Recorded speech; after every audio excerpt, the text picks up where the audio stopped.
근데 두 분은 오늘 싸우셨나요? 우리 전 총회장님이랑 자매님은? 왜 따로따로 앉으셨어요? 사랑 궁금하게. 그래요. 싸우신 거 아니죠? 네, 그래요. 농담이에요, 농담. 또 다른 분들 끝나고 나서 싸웠어? 라고 물어보시면 안 됩니다. 예수님께서는 가끔 참으로 부담스러운 말씀을 하십니다. 예수님의 말씀을 듣고 사람들이 매우 좋아했죠. 그분의 말씀에는 권위가 있었기 때문입니다. 그분은 기적을 일으키시는 하느님의 힘을 지니셨기 때문이죠. 그러나 때로는 그분의 말씀이 너무나 부담스럽게 들렸어요. 사람들은 이해할 수가 없었습니다.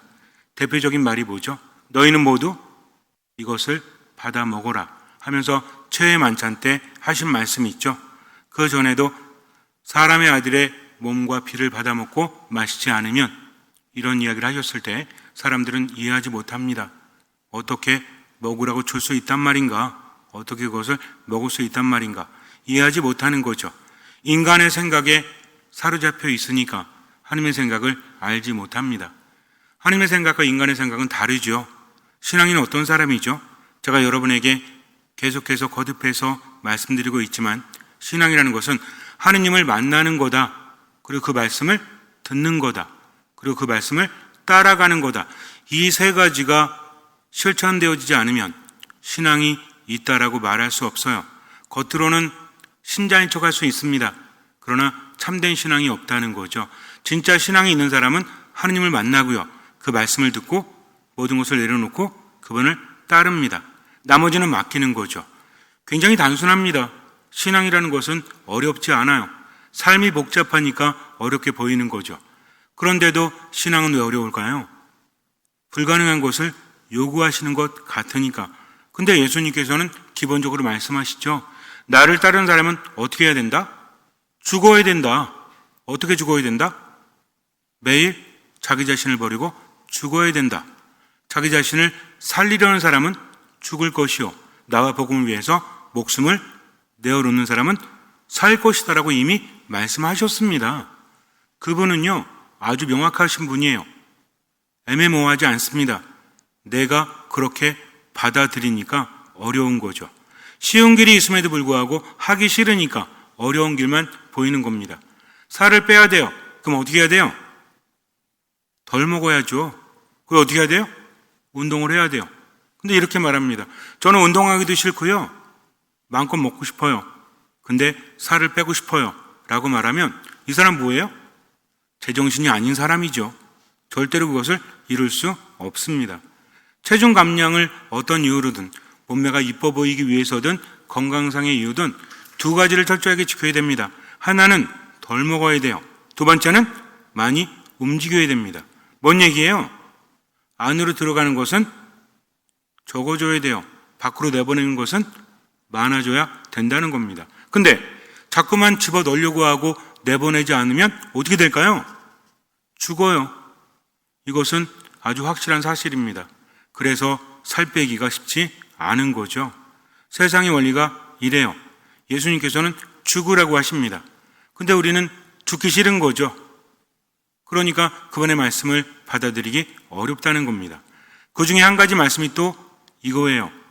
부자가 하나님 나라에 들어가는 것보다 낙타가 바늘길을 통과하는 것이 더 쉽다.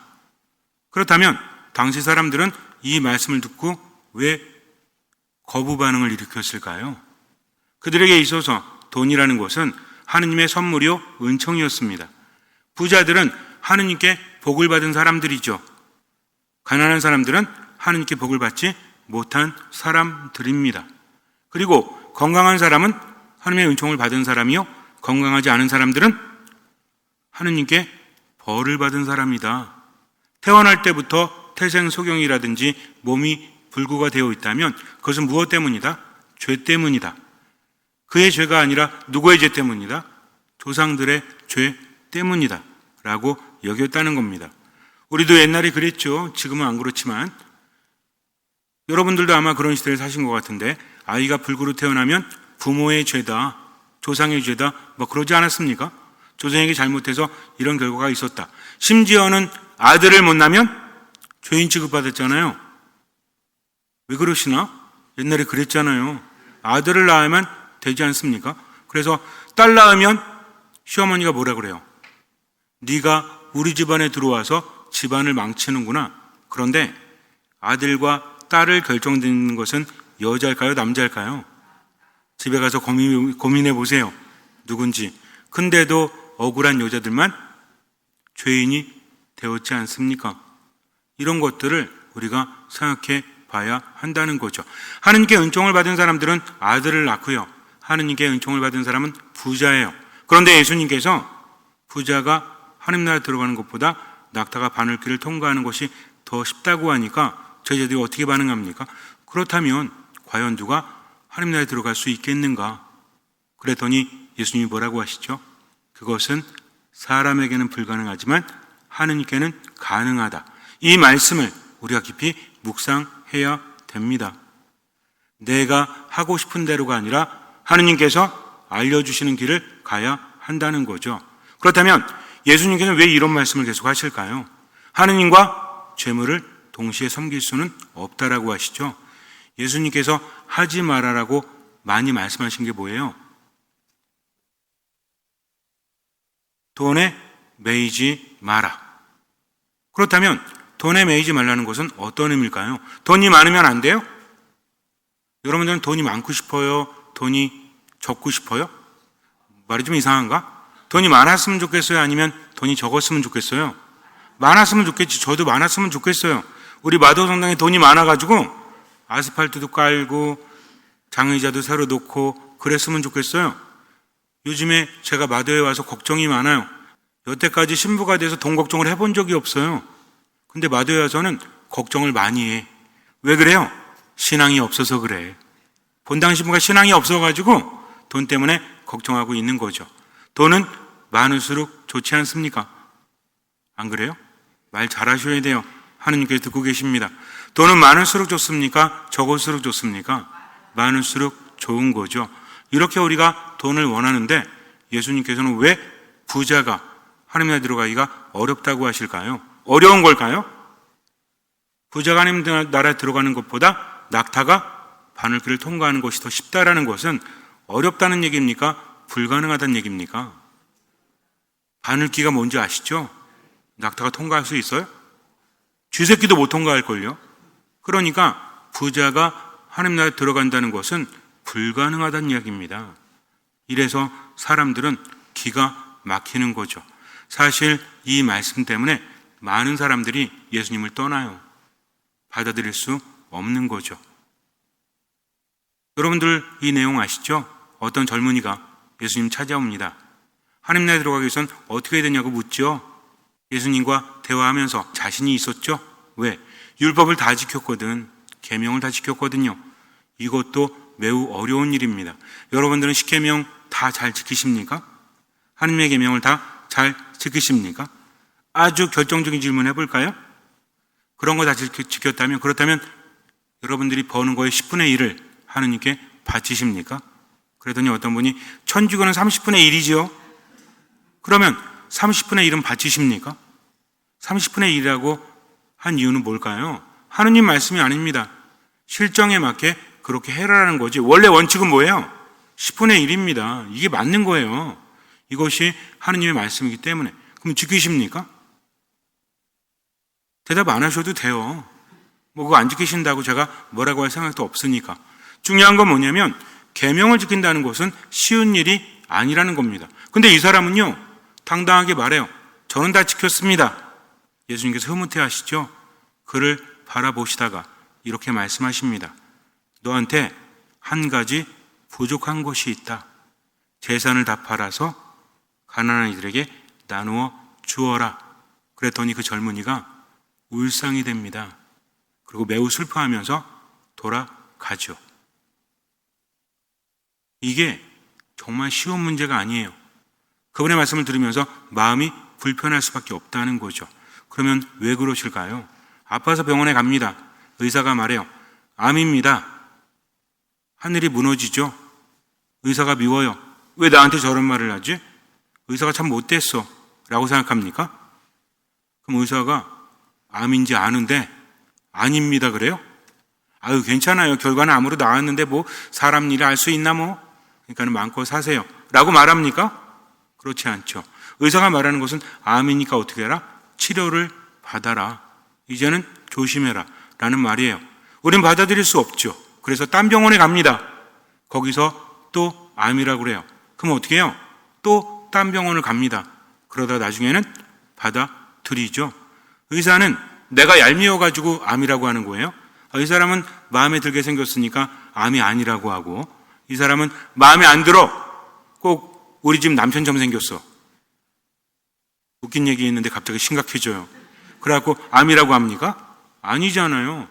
의사는 말할 수밖에 없죠. 그렇다면 예수님은요? 너네들이 이렇게 살다가는 하나님 나라 들어가지 못해 라고 한다면 명확하게 말씀하실 수밖에 없다는 것입니다. 이거 굉장히 중요한 거예요. 우리는 듣고 싶은 것만 듣지만 그렇지 않습니다. 그렇다면 과연 왜 그럴까요? 왜 유독 재물에 대해서는 예수님께서 부정적으로 말씀을 하실까요? 제가 어렸을 때 동네에 어쩌다가 한번 약장수들이 왔습니다. 뱀을 데리고 와요. 사람들이 모입니다. 뱀이 유리관 속에 있는데 덮어놨죠? 구렁인지 뭔지 모르겠는데 굉장히 커요. 그리고 뭐라 그랬냐면 이따가 얘가 닭 잡아먹는 걸 보여준대요. 다 기다리고 있죠, 이렇게? 뭐 노래도 하고 공연도 하잖아요. 그리고 애 하나 나오라고 그래가지고 뭘 막 먹입니다. 지금은 상상할 수 없는 일이에요. 뭘 먹이고 나서 한 30분 있다가 애가 뭘 싸! 뭔지 아시는 분 아실걸요, 아마? 저 봤어요, 걔를. 얘가 엉덩이 까고 뭘 싸요. 그럼 뭐가 이렇게 나오잖아요. 그럼 거기 뭐가 있는지 알아요? 기생충. 뭐 팔러 온 거야? 기생충 약 팔러 온 거예요. 사람들 눈으로 봤으니 어때? 저런 게 몸속에 들어가 있다니까 뭐라 그래요? 안 되겠다 다 사죠? 그리고 뱀이 닭 잡아먹는 거 보여줘요? 저 한 번도 못 봤어요. 아마 닭이 없었던 것 같아. 그게 다 상술이죠. 근데 걔가 삐쩍 말랐죠. 그러니까 뭐라고 합니까? 옆에서 말해요. 얘는요, 아무리 먹어도 살이 찔 리가 없습니다. 왜? 그 안에 기생충이 들어가 있으니까 라고 말합니다. 걔가 정말 기생충인지 모르겠어요. 어린 나이에 봤기 때문에. 근데 있었어요, 정말. 보신 분 계실걸요? 그런 약장수 옛날에 많았죠. 지금은 없지만. 이런 생각을 했습니다. 기생충이 많으면 아무리 먹어도 살이 안 찌는구나. 왜? 먹어도 다 걔가 양분을 뺏어 먹기 때문이죠. 근데 요즘에는 그래요. 요즘에는 기생충이 없으면 안 된대요, 또. 우리 몸에 기생충이 있어야 된대요. 같이 간다는 겁니다. 근데 너무 많으면 돼요, 안 돼요? 안 된다는 거죠. 그래서 뭐 먹었죠, 옛날에는? 기생충약 1년에 2번인가 먹었잖아요. 요즘엔 안 먹죠? 왜 안 먹죠? 깨끗해졌기 때문에 안 먹는 것 같아요. 어쨌든지 간에. 자, 기생충이 내 안에 있다고 해서 나의 일부입니까? 여러분들 어느 날 배를 주물르면서 내 안에 기생충아, 기생충아, 그래 내 안에서 살고 있으니 너는 내 삶의 일부구나. 무럭무럭 자라다오 그럽니까? 그렇지 않죠. 기생충이 많으면 우리 생명력을 갉아먹을 수밖에 없다는 것을 분명히 알아야 합니다. 어떤 사람이 사막을 걸어가다가 밤이 되었어요. 매우 춥습니다. 텐트를 치고 잠을 청하는데 타고 왔던 낙타가 대갈 디미는 거예요. 텐트 안으로 대가리를 디밉니다. 동물은 대가리라고 하는 게 맞죠? 욕 아닙니다. 그래서 물었죠. 뭐 하는 거야? 낙타가 말합니다. 주인님, 주인님, 너무 추워요. 그러니 머리만 좀 허락해 주십시오. 불쌍하잖아요. 그래, 그러려나. 잠을 자는데 뭐가 자꾸 밀어요. 봤더니 낙타의 오른발이 텐트 안으로 들어와 있습니다. 뭐 하는 거야? 너무 추워가지고 오른발까지만 어떻게 좀 허락해 주시죠. 그래, 그렇게 해라.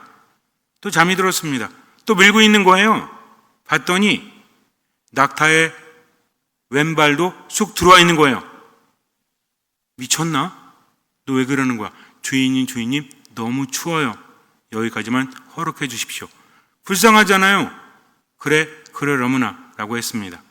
그리고 자는데 이제는 완전히 좁아가지고 견딜 수가 없어 눈을 떴더니 낙타의 세 발이 다 들어와 있습니다. 엉덩이까지 들어온 거예요. 너 뭐야? 그랬더니 낙타가 마음대로 해. 배째. 라고 했다고 합니다. 이 죄는요, 쫓아낼 수가 없어요. 자기가 그 안에서 나올 수밖에 없었답니다. 무슨 이야기일까요? 한 번, 두 번 허락해주면 나중에는 주객이 전도된다는 거죠. 돈이라는 것은 반드시 필요합니다. 그런데 돈에 매인 사람은요, 뭘 빼앗겨요? 마음을 빼앗겨 버린다는 거죠. 돈이 많다고 해서 그 사람이 하나님 나라에 들어가지 못하는 것이 아니라, 돈이 없다고 해서 하나님 나라에 들어갈 수 있다는 것이 아니라, 무엇을 빼앗기면? 그러면 돈이 많은 사람이 천국에 갈 수 없다면 얼마가 한계죠? 10억? 100억? 1000억? 아니에요. 중요한 건 뭐냐면 1억이 없어도 돈에 마음을 빼앗긴 사람은 하나님 나라에 들어가지 못합니다. 우리 마음에는 자리가 있어요. 이것은 티가 납니다. 우리 자매님들, 형제님들 보면 뭐 했는지 눈치로 알아요, 몰라요? 다 티나잖아. 물건 샀을 때도 이거 비싼 거 아니야? 그러니까 뭐라 그래요? 아이, 싼 거야, 싼 거. 근데 비싼 건지 아닌지 알아요, 몰라요? 알지. 왜? 평소랑 다르잖아. 속일래야 속일 수 없죠. 우리 형제님들 제일 속이기 어려운 사람이 누구예요? 같이 사는 여자지. 날 너무 잘 알잖아. 몇 번 질문하면 홀랑 넘어가잖아요. 그죠? 속일래야 속일 수가 없어요. 하느님은 나를 나보다 더 잘 아십니다. 그분을 절대로 속일 수 없다는 거죠. 우리 삶은 그렇게 티가 나게 되어 있어요. 돈의 마음을 빼앗기는 사람은요, 모든 관심이 돈에 있고요, 돈을 지배하는 것이 아니라 돈의 노예가 되어 버립니다. 그래서 돈은 앞에 두어도 안 돼요. 돈은 뒤에 두어도 안 돼요. 돈은 옆에 두어야 한다고 말했습니다. 앞에 둔다는 건 뭐죠? 돈을 쫓아가는 거죠. 안 돼요. 뒤에 둔다는 건 뭡니까? 돈에 밀려가는 거죠. 이래도 안 돼요. 옆에 둔다는 건 뭐야? 함께 가는 겁니다. 언제든 헤어질 수 있다는 거죠. 돈이라는 것은 내가 소유해야지 돈의 소유가 되어서는 안 된다. 그렇다면 얼마만큼 소유해야 될까? 하느님의 자리에 돈을 놓아서는 안 된다는 겁니다. 하느님과 재물을 함께 섬길 수는 없으니 삶의 첫 자리에 누굴 두는 거예요? 돈이 아닌 하느님을 두어야 한다는 거죠. 이게 뭔 얘기입니까? 돈 좋아하면 된다는 얘기예요? 안 된다는 얘기예요?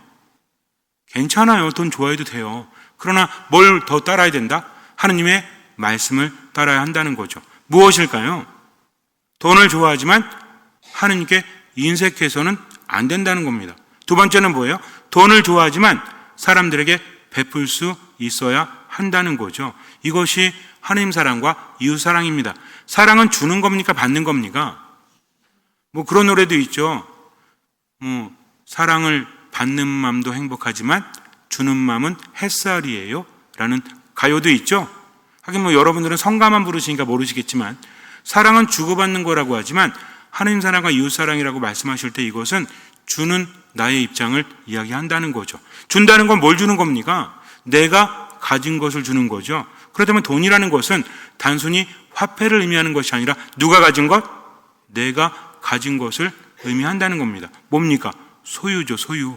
내 소유를 하느님께 얼마만큼 봉헌하는가, 또 내가 가진 것을 통해서 사람들에게 얼마나 베풀어 주는가, 이것으로 결정이 됩니다. 그러니까 돈 좋아하세요. 그러나 누구보다는 하느님보다는 좋아하지 마세요. 돈에 매이지 말고 하느님의 뜻대로 쓸 줄 알아야 됩니다. 이게 안 되니까 어때요? 자꾸만 삶이 꼬여지는 거죠. 돈이라는 것은요, 내버려 둬야 돼요. 앞에 두어도 뒤에 두어도 안 됩니다. 왜? 돈은 눈치가 빨라요. 지를 좋아하는지 안 좋아하는지 금세 알아요. 우리 자매님들도 그렇죠? 서로 밀당할 때는 어땠어? 우리 현재 기억나십니까? 옛날에 연애할 때 서로 완전히 안 좋아할 땐 자매님들이 되게 잘해주죠? 근데 이미 서로 사랑에 빠지면 그다음부터 자매님들이 어떻게? 우리 형제들 표정이 왜 저러지? 원래 그런 거예요. 왜? 잡은 물고기잖아. 돈은요, 내가 좋아하는 티를 내면 안 돼요. 돈 다루는 걸 잘해야 됩니다. 내가 마음을 빼앗긴 거 알잖아요? 돈은 돌변합니다. 뭘로 변하는지 아세요? 도구로 변해요. 그리고 나를 올가맵니다.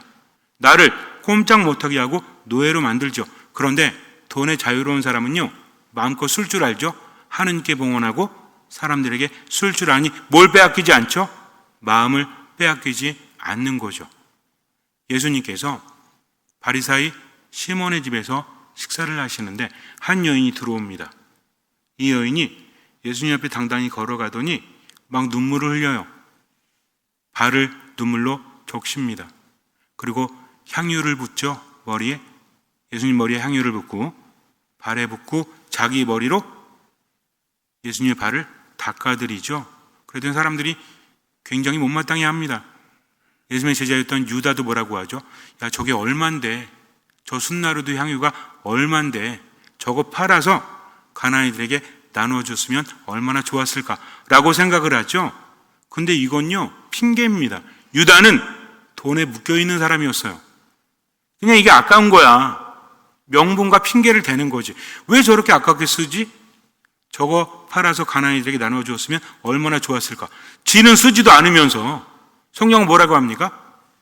그것은 그가 도둑이었기 때문이다라고 아주 적나라하게 말하고 있어요. 즉 유다는 가난이들 생각한 것이 아니라 그가 뭐였기 때문에? 도둑이었기 때문에. 왜 도둑이죠? 돈에 마음을 빼앗겼기 때문입니다. 그래서 예수님을 은전 30입에 팔려고 했죠. 팔았잖아요 실제로. 나중에 정신 차렸죠. 이게 뭔 짓이지? 그런데 너무 늦어버렸어요. 이미 마음을 빼앗겼기 때문에. 끝이 어땠습니까? 자살했잖아요. 여러분, 돈의 마음을 빼앗기잖아요. 인생이 얼마나 비참해지는지 몰라요. 그냥 돈이 목적이 돼서 돈 모으는 것만 목적이 돼요. 그리고 뭐 할 줄 몰라? 베풀 줄 몰라. 쓸 줄 몰라. 그러면서 아주 비참해지는 겁니다. 이러면 돼요, 안 돼요? 안 되죠. 그러니까 그러면 오늘부터 인색하지 말아야 되겠다. 될까요? 안 돼요. 이미 마음 빼앗겼는데. 그게 쉬우면 뭐 아무나 하게. 정신이 이미 돈의 마음을 빼앗겨가지고 독이 꽉 들어쳐가지고 뭐가 좋은지 나쁜지 분간을 못합니다. 근데 예수님께서 희망적인 말씀을 하시죠. 뭐라고 하십니까? 사람에게는 그것이 불가능하지만 하느님께는 모든 것이 가능하다. 하느님은 우리를 치유하시는 분입니다. 돈의 독으로부터 우리를 치유할 수 있으신 거죠. 어떻게 하면 돼요? 그분의 말씀을 듣습니다. 미사 안에 머뭅니다. 그리고 그분의 말씀을 따르는 거죠. 할 수 있는 만큼 자꾸만 베푸세요. 돈 인색하다가 베풀면 아까울까요? 안 아까울까요? 뒤지게 아깝죠. 왜? 돈이 이미 내 살이 됐어. 나가는 거 너무 싫은 거야, 유다처럼. 근데 이럴 때 어떻게 해요? 아까 말씀드렸잖아요. 살을 빼지 않으면 죽어요. 돈도 써야 되는 겁니다. 그러니까 오늘 미사 끝나고 당장 어디 가서 백화점 가가지고 옷 사야지. 그러면 돼요, 안 돼요? 괜찮아요. 하세요. 하지만 하느님께 인색하지 말고 다른 사람에게도 베푸세요. 베푸는 사람은요, 얼마나 멋있는지 몰라요. 안 베푸는 사람은 알아요, 몰라요? 알아요. 누구만 몰라? 지만 몰라. 나머진 다 알아요, 사실. 하느님은 더 잘 아시고요. 그렇게 살면 돼요, 안 돼요? 이러니까 또 누가 그렇구나라고 생각하면 돼요, 안 돼요? 안 돼요. 누구 얘기하는 거예요? 내 얘기하는 겁니다. 하느님 바라보세요. 그리고 한번 견적을 내보세요. 내게 얼마나 앞으로 삶이 남았나. 이 남은 삶 동안 하느님을 내 안에 모시지 않으면 돈이 가득 차면요, 얼마나 비참해지는지 몰라요. 죽어서만 비참한 게 아닙니다. 살아있을 때도 비참해지죠. 그러니 하느님 안에 머물면서 돈으로부터 자유로워지세요. 하느님 안에 머물면서 그분의 말씀을 들으면서 돈에 집착하지 말고 어떻게 하자? 쓰자. 어떻게 쓰자? 하느님의 뜻대로. 이건 누가 합니까? 내가 알죠. 뭐에 따라 하면 돼요? 내 양심에 따라서 그렇게 하면 됩니다. 이건요, 저도 그렇고요, 여러분도 그렇고요, 피해갈 수 없어요. 정말 그래요. 여러분들 돈 좋아해요, 안 좋아해요? 근데 누굴 더 좋아해야 돼요? 하느님을 더 좋아해야 돼요. 왜? 그게 살 길이기 때문에 그래요. 안 그러면 죽어요. 그러니 오늘 하루만이라도 하느님과 돈 중에서 누굴 섬겨야 되나? 하나를 버리는 얘기 아닙니다. 하느님을 섬겨야 살 길이에요. 돈도 좋지만 하느님이 더 먼저다. 이렇게 살지 않으면 결국 뭘 뺏긴다? 인생을 빼앗기고 마음을 빼앗기고 독으로 가득 차게 된다. 잠시 눈을 감으세요. 걱정하지 마십시오. 하느님께는 모든 것이 가능하기 때문이죠. 한 번 생각해서는 바뀌지 않아요. 끊임없이 묵상하십시오. 내가 하느님의 뜻대로 살고 있는가? 내가 베푸는 삶을 살고 있는가? 돈의 노예가 되어가는 것은 아닌가? 그럴 때 하느님께 구원을 청하십시오. 주님, 저 좀 살려주십시오. 제가 돈으로부터 자유로워질 수 있도록, 당신을 삶의 첫 자리에 둘 수 있도록 저를 깨닫게 하고 저를 움직이게 하십시오 하면서 끊임없이 기도하면서 조금씩 베풀면서 살아가십시오. 주님께서는 그 믿음을 보시고 우리 삶에 놀라운 기적을 일으켜 주실 것입니다. 아멘.